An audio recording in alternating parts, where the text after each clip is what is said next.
आज हम लोग विषय 4 पॉइंट नंबर 3 लौकिक सुखों से आगे महावीर का संदेश। मैंने पहले ही आपको कहा था कि 6ठी शताब्दी ईसा पूर्व में सामाजिक धार्मिक आंदोलन होता है। धार्मिक आंदोलन होता है और उसमें से जो महान महान आत्मा वाले महान पुरुष थे, वर्धमान महावीर, इसी दौर में उनका आगमन होता है। इनके कुछ ही समय बाद गौतम बुद्ध का भी आगमन होता है। वह भी महान महान आत्मा वाले महान पुरुष थे, जिन्होंने गौतम बुद्ध और महावीर ने कर्म को अपना आधार बनाया जीवन जीने का। मैं आपको इस वीडियो में इसलिए किताब के रूप में पढ़ा रहा हूँ क्योंकि आप लोगों के पास हार्ड मटेरियल्स के रूप में पुस्तक नहीं है, इसलिए संक्षिप्त रूप में सारी बातों को कहते हुए मैं आपको बता रहा हूँ। लिखता है लौकिक सुखों से आगे महावीर का संदेश। लिखा है जैनों के मूल सिद्धांत 6ठी सदी ईसा पूर्व में वर्धमान महावीर के जन्म से पहले ही उत्तर भारत में प्रचलित थे। जैन परंपरा के अनुसार महावीर से पहले 23 शिक्षक हो चुके थे जिन्हें तीर्थंकर कहा जाता है, यानी वे महापुरुष जो पुरुषों और महिलाओं को जीवन की नदी के पार पहुंचाते हैं। जरा ध्यान दीजिए, यहाँ बातें कह रहा है कि वे महापुरुष जो पुरुषों और महिलाओं को जीवन की नदी के पार पहुंचाते हैं। आपने ब्राह्मण शास्त्र को पढ़ा या वेद शास्त्र को पढ़ा, यहाँ वे अपने जीवन की नैया को पार लगाने के लिए कर्मकांड का सहारा लेते हैं, जबकि ये महापुरुष महावीर और गौतम बुद्ध कर्मकांड की सहारा न लेकर प्रत्येक व्यक्ति को, प्रत्येक भिक्षु भिक्षुनी को, प्रत्येक उपासक उपासिका को और प्रत्येक गृह स्वामी को स्वयं को कर्म करने पर जोर देते हैं। ऐसे वैदिक ग्रंथों में लिखा है, स्पेशली गीता में लिखा हुआ है क्या? जो जैसा कर्म करेगा वैसा ही फल पाएगा। जो जैसा कर्म करेगा वह वैसा ही फल पाएगा। परंतु इन महापुरुषों ने ऐसा नहीं माना। इन्होंने कहा ऐसा नहीं होता है कि हम यज्ञ करेंगे तो नदी के उस पार हम चले जाएंगे। इन्होंने कहा कि आप कर्म करो, मेहनत करो, अपने दिमाग का इस्तेमाल करो और खोजो, संघर्ष में खोजो कि तुम्हें किस तरह से जीना चाहिए। कोई तुम्हारी नैया को पार लगा नहीं सकता है, तुम स्वयं अपनी नैया को पार लगा सकते हो। देख सकते हैं चित्र नंबर 4.5 में मथुरा से प्राप्त तीर्थंकर की एक मूर्ति लगभग 3री शताब्दी ईस्वी का है। जैन दर्शन की सबसे महत्वपूर्ण धारणा यह है, इनका मानना है, इनका मत है कि संपूर्ण विश्व प्राणवान है, अर्थात इन्होंने सजीव और निर्जीव दोनों में ही जीवित आत्मा को देखते हैं। ऐसा माना जाता है कि पत्थरों में भी अपने जीवन है, चट्टानों में भी अपने जीवन है और जल में तो जीवन रहता ही है। जीवों के प्रति अहिंसा, इन्होंने एक नया फिलॉसफी दिया, अहिंसा। मैं मान सकता हूं कैसे कि जब कोई एक ग्रंथ न तो वह स्वतंत्रता के बारे में सिखाता हो, न समानता के बारे में सिखाता हो और ना ही वह बंधुत्व के बारे में सिखाता हो, तो उस ग्रंथ को हम कैसे माने? वह कैसे यह हिंसा की बात कर सकता है? वहाँ पर तो हिंसा ही रह जाता है। ऐसी कर्मकांडीय परंपरा आपको वैदिक ग्रंथों में, ब्राह्मण शास्त्रों में मिलेंगे। वे अपने लिए समानता की बात करते हैं, अपने लिए स्वतंत्रता की बात करते हैं, अपने लिए बंधुत्व की बात करते हैं, और बाकी अन्य लोगों के लिए क्या सिखाते हैं? उन्हें पापों के डर से सिखाते हैं, उन्हें भूत के भय से सिखाते हैं कि तुम्हें भूत ये करेगा, पाप लग जाएगा। उन्हें स्वयं कर्म, अपने कर्मों को करने से रोकता है। इन्हीं चीज़ों से त्रस्त होकर जो वैदिक कर्मकांडीय परंपरा थे, यज्ञ थे, अछूत था, विश्वास था, अन्य घृणित कार्य महत्वपूर्ण हो गए थे, जिनसे लोगों का जीना बेहाल हो गया था, और सब कुछ उन्हें अपने आदमियों में, अपने पुरोहितों में ही भगवान नजर आ रहे थे, जिससे उन्हें अपने जीवन चलाने में काफ़ी कठिनाइयाँ महसूस हो रही थी। गौतम बुद्ध ने देखा, सबसे पहले तो वर्धमान महावीर का आगमन हुआ है, उसके बाद गौतम बुद्ध का आगमन होता है। वर्धमान महावीर ने इसमें अहिंसा की बात को जोड़ा। किसी भी प्राण या किसी भी जीवित प्राणी की हिंसा, दैट मीन्स मारना नहीं चाहिए। खास करके इंसानों, जानवरों, पेड़ पौधों और कीड़े मकोड़ों को न मारने जैसे न मारना जैन दर्शन का केंद्र बिंदु है।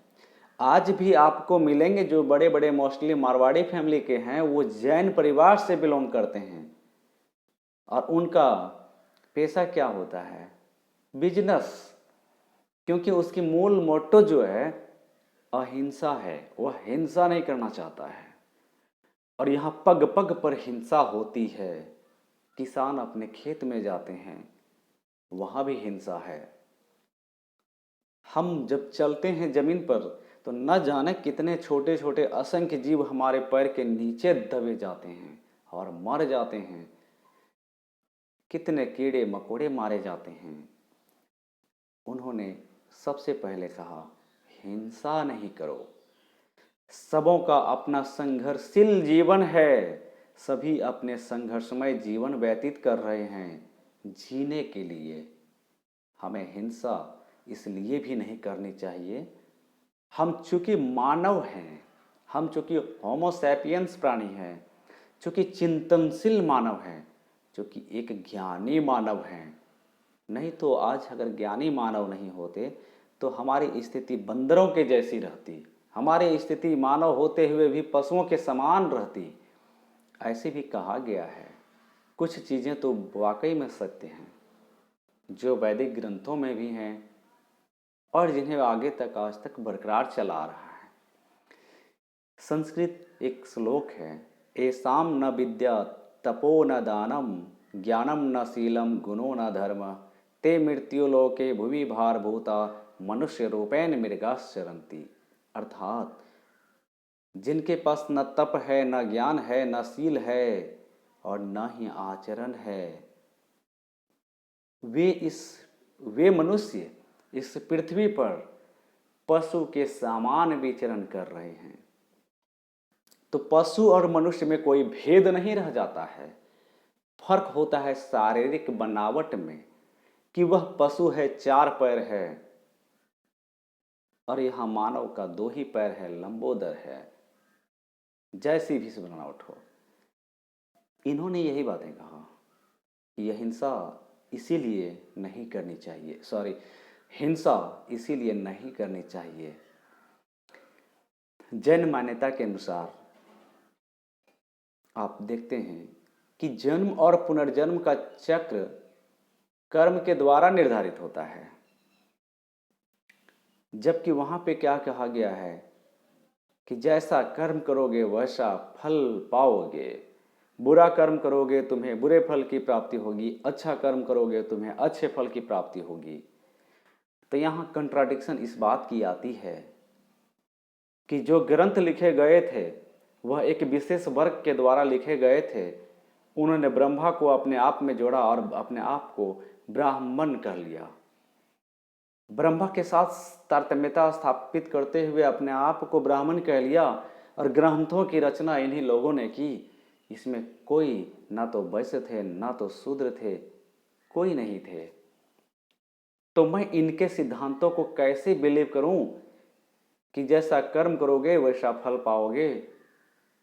वे कर्म करवाएंगे कि मेरा पैर धोते रहो, ताउम्र तुम्हें अच्छा फल मिलेगा। पता चला हमारी ज़िंदगी तबाह हो गई। अगर हम अपना कर्म करेंगे, कमाने खाने के बारे में सोचेंगे, हिंसा नहीं करने के बारे में सोचेंगे, तो हमारी सोच बदलेगी, हमारा संस्कार बदलेगा। लेकिन किसी एक व्यक्ति के अधीन रहकर, एक समुदाय के अधीन रहकर अगर कोई कार्य करता है तो वह निश्चित रूप से ही दबुपन का शिकार बनता है। उसकी स्वच्छंदता का हरण हो जाता है, वह कुछ भी सोचने में असमर्थ हो जाता है, वह बंद गुलामी जीवन जी रहा है और इस तरह से उसके कर्मों का विनाश खुद स्वयं कर रहा है और करवाया जा रहा है।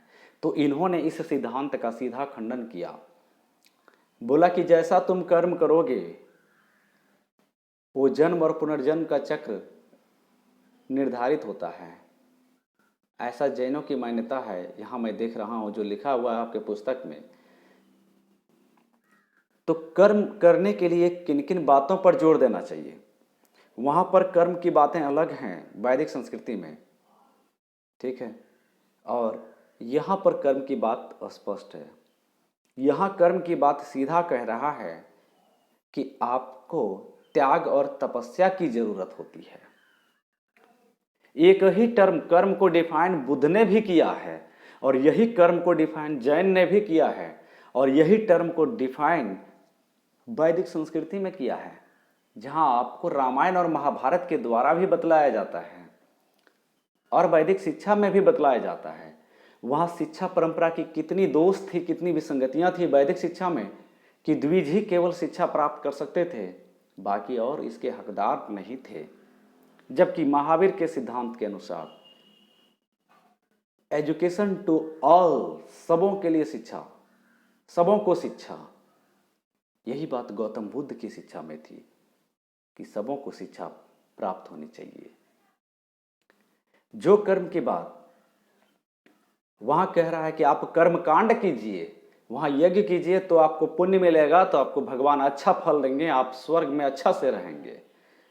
जबकि यही बातें दोनों सिद्धांतों में, एक महावीर के सिद्धांत और गौतम बुद्ध के सिद्धांत में सीधा खंडन है कि कोई यज्ञ से अपने जीवन की नैया को पार नहीं लगा सकता। कोई तर्क वितर्क तो हमसे करे, कैसे लगा सकता है? मानव अपने आप को भगवान कह रहा है। भगवान का अस्तित्व छुपा नहीं है, वह एक इनविजिबल साइट के रूप में है। कहते हैं हर जगह भगवान है, हर कण कण में भगवान है। तो वहां कर्म की बातें ऐसी ही कहा जाता है। पत्थर को पूजो, कबीर ने कहा, ठीक है, पत्थर को पूजो तो क्या मिलेगा? कुछ नहीं मिलेगा। चलिए, मैं थोड़ा सा ज़्यादा साइड में चला जा रहा था, अब इस पर आते हैं हम लोग। कर्म के बारे में ही बतला रहा था। तो यहाँ कर्म के लिए तपस्या की उपासना पर जोर देता है, त्याग की उपासना पर जोर देता है। यह संसार के त्याग से ही संभव हो पाता है। इन्होंने कितनी बड़ी बात कहा कि जिस दिन आप संसार को त्याग दोगे आप कर्म पालोगे। इसलिए मुक्ति पाने के लिए बिहारों में निवास करना एक अनिवार्य नियम बन गया। जैन साधु और साध्वी 5 व्रत करते थे। 5 व्रत करते थे। व्रत मीन्स तपस्या, कठिन तपस्या। वो अपने आचरण में लाते थे, वह अपने व्यवहार में लाते थे। पहला था कि किसी की हत्या ना करना, किसी की हत्या नहीं करना, किसी को जान से नहीं मारना, चोरी नहीं करना, झूठ ना बोलना, ठीक है, ब्रह्मचर्य, आमरीशा और धन संग्रह ना करना। इन्होंने धन संग्रह पर भी जोर नहीं दिया है, क्योंकि अगर आप धन संग्रह करेंगे तो क्या होगा, फिर सारी माया मोह उसमें जुट जाएगा। फिर माया मोह के अलावे उसमें और कई तरह की विसंगतियां आ जाएंगी, भेदभाव, ऊंच नीच, छुआछूत, तरह तरह की तमाम तरह की समस्याएं पैदा हो जाएगी। तो इन्होंने इसको भी कहा संग्रह नहीं करना है। जितना उपयोग आज हम करेंगे बस उतना ही संग्रह करना है, ठीक है। हालांकि जैन का कठिन व्रत भी रहा है। भूख से उपासना के माध्यम से अपने शरीर का त्याग करना, अन्न जल का ग्रहण न करना। अब आगे देखिए, महल के बाहर की दुनिया। जैसे बुद्ध के उपदेशों को उनके शिष्यों ने संकलित किया। हम बताएंगे कि क्यों हम लोग बुद्ध का पहले नाम लेते हैं और महावीर का बाद में नाम क्यों लेते हैं, जबकि आगमन महावीर का पहले होता है और भगवान बुद्ध का आगमन बाद में होता है। अक्सर ये उपदेश कहानियों के रूप में प्रस्तुत किए जाते थे, इसलिए ताकि आम लोग बड़ा ही ध्यान से सुने। अगर हम सीधा फैक्ट्स को बतलाएंगे, तथ्यों को बतलाएंगे, तो उनको सुनने में नीरस लगेगा, उनको मन नहीं लगेगा। लेकिन किसी कहानी को बनाकर अगर आपको सुनाया जाए तो वह आप बिल्कुल ही इंटरेस्टिंग लेकर के सुनेंगे, है ना। यह उदाहरण उत्तराध्ययन सूत्र नामक एक ग्रंथ से लिया गया है। इसमें कमलावती नामक एक महारानी अपने पति को संन्यास लेने के लिए समझा रही है। कैरेक्टर इन्होंने दिया है कमलावती, एक महारानी है और वह बार बार अपने पति से कह रही है कि आप संन्यास ले लो। क्यों? कहता है जब संपूर्ण विश्व और वहां के सभी खजाने तुम्हारे हो जाएं तब भी तुम संतोष नहीं करोगे। मीन्स अकूत धन दौलत भी अगर तुम्हारे पास हो जाए तभी तुम्हारे मन में शांति नहीं आएगी, अशांति ही रहेगी। इन्होंने कहा यह शांति का सबसे बड़ा जड़ है धन का संग्रह करना। यह शांति का सबसे बड़ा संग्रह है धन का संग्रह करना। आपको हैरानी होगी कि एक मुसलमान आक्रमणकारी था, इसी संदर्भ में मुझे याद आता है, शायद 11th में पढ़ाया है मैंने आपको।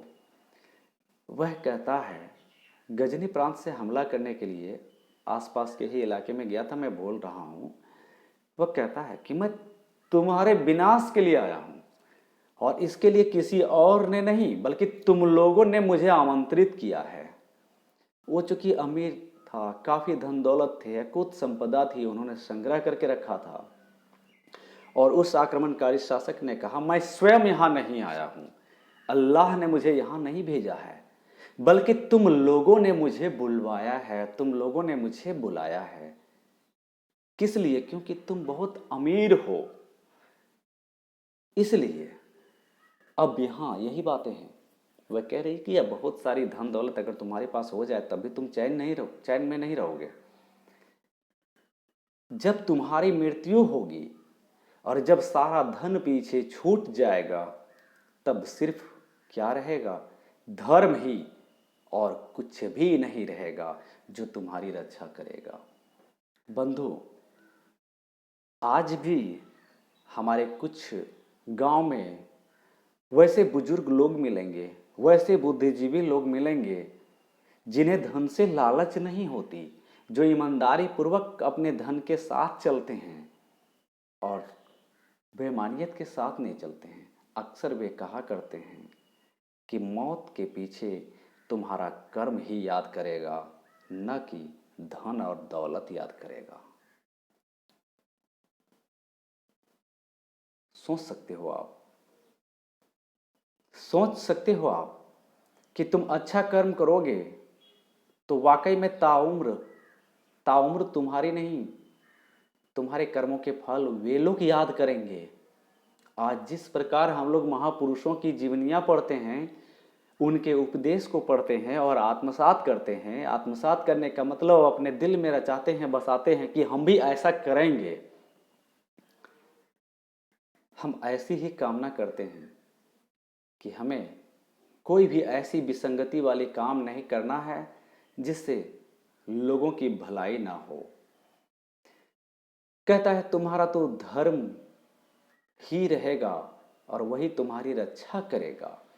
जैसे एक चिड़िया पिंजरे से नफरत करती है, एक चिड़िया पिंजरे से नफरत करती है, वैसे ही मैं इस संसार से नफरत करती हूँ, वैसे ही मैं इस संसार से नफरत करती हूँ। मैं बाल बच्चे को जन्म न देकर निष्काम भाव से, बिना लाभ की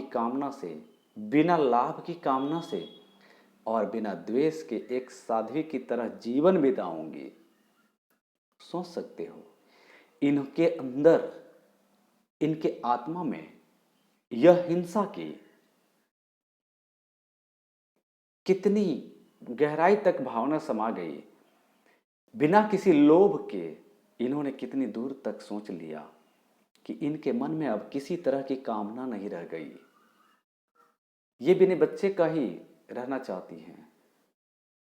ये बिना वंशज को आगे बढ़ाए अपनी मुक्ति अपने कर्म से पाना चाहती हैं। जरा सोच सकते हो आप कि इन्होंने कितनी बड़ी बातें कही। फिर जाकर कहती है यह एक साध्वी की तरह जीवन बिताएगी, सन्यासिन की तरह जीवन बिताएगी, जहां संसार ही मेरा वस्त्र होगा। जिन लोगों ने सुख का उपभोग करके उसे त्याग दिया है, वायु की तरह भ्रमण करते हैं और मन को स्वतंत्र रूप से उड़ाते हुए मन को स्वतंत्र रूप से करते हुए पंछियों की तरह विचरण करते हैं। इस विशाल राज्य का परित्याग करो, इस विशाल राज्य को तुम छोड़ दो, इस महागद्दी को छोड़ दो, इस राजगद्दी को छोड़ दो, इंद्रिय सुखों से नाता तोड़ो। हमारे जितने भी इंद्रिय हैं, ठीक है, पता होनी चाहिए कितनी ज्ञान इंद्रियां हैं, उनसे नाता तोड़ो। जो आंखों के सामने तुम देख रहे हो, जिससे तुम्हारी माया मोह झलकती है, उसको सीधा त्याग दो। जहां से तुम स्पर्श कर रहे हो, जहां लग रहा है कि ये चीज के बिना हमारा काम नहीं बनेगा, इसकी भी त्याग करो। जो मुंह में टेस्ट ले रहे हो, स्वाद चख रहे हो, इन टेस्ट का भी त्याग करो, क्योंकि वह भी संघर्षशील है, जिसका हम भोजन के रूप में ग्रहण कर रहे हैं। तो यहाँ एक सवाल उठता है कि जब हम भोजन ग्रहण नहीं करेंगे तो जिंदा कैसे रहेंगे। हिंसाएं किसी न किसी रूप में तो होना लाजमी है, क्योंकि हिंसा के बीच ही हमारे शरीर का डेवलपमेंट है। तो थोड़ा सा यहाँ इस सिद्धांत पर एक मौन की भावना आ जाती है। ऐसा हो ही नहीं सकता है। निष्काम आप परिग्राही बनो, तत्पश्चात तेजमय हो और घोर तपस्या करो। महारानी के द्वारा दिया गया कौन सा तर्क आपको सबसे ज्यादा युक्त लगता है, ये आपको खुद को डिसाइड करने हैं। आगे देखेंगे जैन धर्म का विस्तार, पॉइंट नंबर 3.1। धीरे धीरे जैन धर्म भारत के कई हिस्सों में फैल गया। बौद्धों की तरह ही जैन विद्वानों ने क्या किया, प्राकृत, संस्कृत और तमिल जैसी अनेक भाषाओं में काफी साहित्य का सृजन किया। सैकड़ों वर्षों से इन ग्रंथों की पांडुलिपियों और मंदिरों से जुड़े पुस्तकालयों में संरक्षित हैं। धार्मिक परंपराओं से जुड़ी हुई सबसे प्राचीन मूर्ति जैन तीर्थंकरों के उपासकों द्वारा बनवाई गई मूर्तियां भारतीय उपमहाद्वीप के कई हिस्सों में पाई गई है। यहां देख सकते हैं, एक है, चर्चा कीजिए। 20वीं सदी में यह हिंसा की कोई प्रासंगिकता है क्या, इस पर जरा चर्चा करना है। आपको पता होना चाहिए यह हिंसा आज दुनिया की सबसे बड़ी परम धर्म है। 14वीं सदी के जैन ग्रंथ की पांडुलिपि का एक पन्ना जरा देखिए कैसे उस दौर में लिखा जाता था, पांडुलिपि के रूप में। ठीक है, आप देख सकते हो। क्या आप इसकी पांडुलिपि की पहचान कर सकते हैं? अगला है बुद्ध और ज्ञान की खोज, पॉइंट नंबर 4। बुद्ध उस युग के सबसे प्रभावशाली शिक्षकों में से एक थे। दरअसल यहाँ पर इन्होंने शिक्षक लिखा है, मैं इन्हें मार्गदर्शक कह सकता हूँ, मैं इन्हें उपदेशक कह सकता हूँ, मैं इन्हें ज्ञानी पुरुष कह सकता हूँ, मैं इन्हें ज्ञानी ही नहीं महामानव पुरुष कह सकता हूँ। लेकिन एक शिक्षक के रूप में संबोधित करना थोड़ा सा कठिनाई महसूस होती है। सैकड़ों वर्षों के दौरान उनके संदेश पूरे उपमहाद्वीप में और उसके बाद मध्य एशिया से होते हुए चीन, कोरिया और जापान, श्रीलंका से समुद्र पार कर म्यांमार, थाईलैंड और इंडोनेशिया तक फैले। यहाँ चूंकि आपका बुद्ध का टॉपिक बहुत ही ब्रीफ में पढ़ना है, इसलिए मैं आपको उतनी विस्तार से नहीं बतलाऊंगा। हालांकि जो इम्पोर्टेंट बात होगी मैं आपको समझा दूंगा। कि कैसे इनका फैलाव हुआ, कैसे इनके उपदेश आए, किस तरह से आए, जो यहाँ है मैं उसी को बतला रहा हूँ। आगे क्लास में जाएंगे तो आपको इसके पूरे डिटेल्स पढ़ने को मिलेंगे। हम अब ये जो देख रहे हैं आपकी चीन, कोरिया, जापान, श्रीलंका से समुद्र पार, यानी कि भारतीय उपमहाद्वीप से बाहर भी बौद्ध धर्म का फैलाव हुआ। ये कैसे हुआ? तो पहले भी मैंने कहा था कि किसी भी धर्म का फैलाव उसके शासकों के, उस देश के, उस